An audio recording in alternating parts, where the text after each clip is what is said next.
Now everybody, be quiet. Shh. Why do you say that? Why do we normally get a crowd say, now be silent, please? Why do we say it? Why do the person say it? Because there's somebody who wants to speak. Someone important wants to speak. And the masses have to be heard. So in order to hear, we have to be silent. Grand silent. I don't know about you, but you know, we grew up in Vietnam. We don't have Xbox and Wii and all those kind of things. As you know, when I came to this country, I never seen a color television in all my whole life. The biggest TV I ever seen was 14 inches, black and white. Not running with electricity, but you gotta plug them into the batteries. And sometimes when the battery's going down, you got a half of the screen left. You know what I'm talking about? Probably you don't know what I'm talking about. But at least you got an idea. So that's how I grew up. I've got all these fancy things that we got here. So we have to create our games. You know, we got to go out in the field and try to catch the grasshoppers, you know, whatever, and play with them.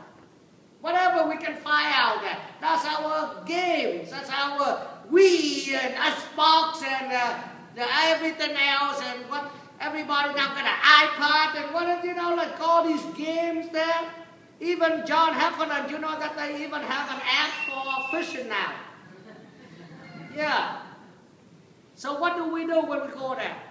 In order to catch them, we gotta listen where they are. Right? We have to, somebody walk, shh, and listen. We gotta be grand silent in order to hear. Today is the Good Shepherd Sunday, and Jesus tells us, my sheep hears my voice. So in order to hear God's voice, we have to be quiet. We can't hear His voice when the TV's on 24 hours a day in the house.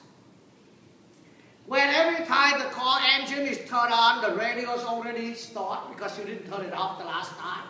When was the last time you turned it down? I don't even know. And if you, in some culture, when the TV's or the radio turn on, you can hear, you know, like those kind of things. You can feel there's a car coming 3 miles away because the ground is shaking. You can hear that. With all these noises, how do we hear the voice of God? And if we don't hear the voice of God, then there's somebody else's voice we hear it. And that the voice we hear, we're going to follow that voice. You know, being a priest, I'm being called to different events. Sometimes expected, sometimes not. People call me up to, Father, I hear voices in my house. I hear noises. Could you come? I say, absolutely. You know, I love doing those things. I love to catch those devils and put in my pocket and take them home, you know, play with them. That's my games. So I tell I'll be coming. They say, so what you going to do? I'm going to bless the house. I'm going to catch the devil. If they talk to you, you know, make a noise. I take them home. They say, so, but let me ask you a question. You go to church? Oh, no, Father. But I believe in Jesus. Do you pray? Oh, no, Father, but I believe in God. You read the Bible? Oh, no, but I know there's Jesus there. I said, now, I'm fine with going to your house, catching those voices, and take them home. But as soon as I leave, the bigger voice will be coming in. Why is that, Father? They asked. Well, because if Jesus is not talking to you, then somebody else will help you to do so. If you don't hear the voice of God, then the devil will be happy to talk to you. They would take the opportunity and jump into our life. So in order to follow, we have to hear. In order to hear, we have to attentively listen. In order to attentively listen, we have to be quiet. We have too much noise in our family. Even families want to eat dinner together. You know, like one is have the TV on, one's watching the TV. Dad is watching TV after a long day. Mom is on the phone. Children play the game. They call that family dinner. They call that family dinner. That doesn't work. They don't listen to one another. The voice of the family is not there.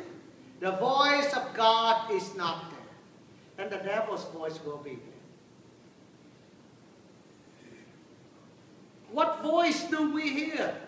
Do we hear the voice of God? If we don't allow him to talk, we can't hear him. Do you know what? The late Pope, I like his term when he said the greatest sin of the 21st century is not what we did, but what we don't do. In order for people to hear God's voice, we have to be God's voice. We have to speak up. We have to live up God's rules, God's morals, obligation. I hear this all the time. You know, I'm glad I don't run for political office, because if I do, I fight with them days in and days out, not about the financial thing. You know, you hear this, well, I'm running for the office. It just happened that I'm a Catholic, or happened that I'm a Christian. What the hell is that? Happened to be. Come on. You chose to be. You not happen to be. You chose to be part of Christianity. Following Christ is not happen that I'm following him. It's a decision that each and every one of us make it. It's a commitment that we follow. It's a voice that we hear and we follow. It not happen. It doesn't happen, that's why. So if we don't allow the voice of God to talk to us, to represent that voice, of course the devil is going to come out and talk to us.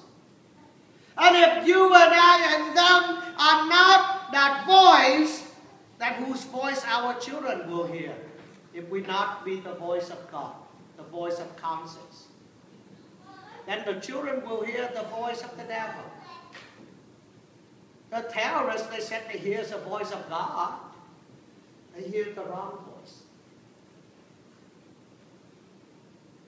They act upon it.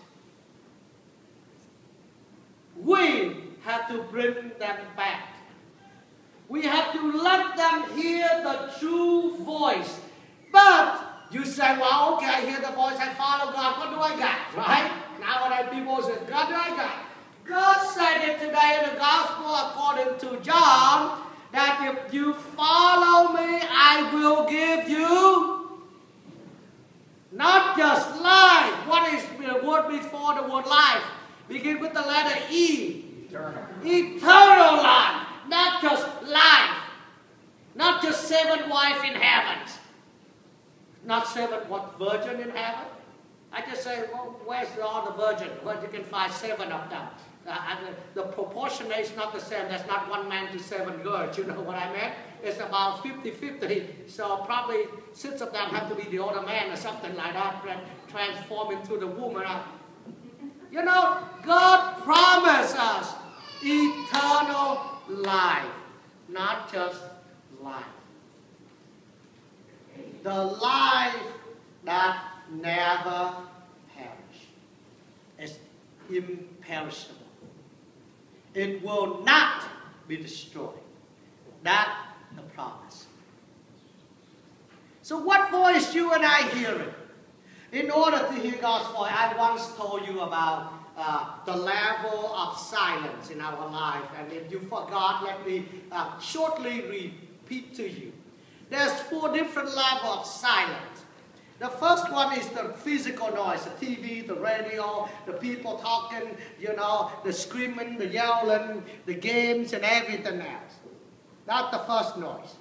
So you got to shut that noise down, just like you now in church, right? You close out that noise. And then the second level of noise is the mental noise. You begin to wander. Your body's here, but your mind is somewhere else, right? During church, you're thinking, okay, what are we going to eat today after the Mass? When is Father Martino going to shut up so I can go eat? You're thinking in your mind, what you going to do? You thought about something you did in the past. You planning something you're going to do. What I'm going to go buy, it's on sale now. I need to go shopping. You know what I'm trying to say? The mental mind. The mental noise begin coming in. And it tells us away. The body is here. We don't hear any noise, but we create the noise in our mind by wandering somewhere else.